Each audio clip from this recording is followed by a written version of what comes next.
त्याला बाबासाहेब आंबेडकरांची जयंती साजरी झाली नाही म्हणून दुःख होतंय. मी विचार केला याला का दुःख होतंय, जरा वाचावी ही बातमी.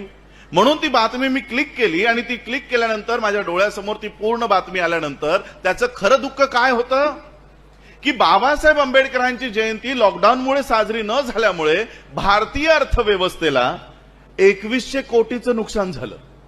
आम्ही एका दिवसामध्ये बाबासाहेब आंबेडकरांची जयंती साजरी करत असताना या देशामध्ये जयंती डोळ्यासमोर आणा, आम्ही डीजे लावतो, फटाके आणतो, गोडधोड करतो, कलर लावतो, अनेक पैसा आम्ही या देशाच्या अर्थव्यवस्थेला देत असतो. एका रात्रीत आम्ही 2100 कोटी देतो. 2100 कोटी.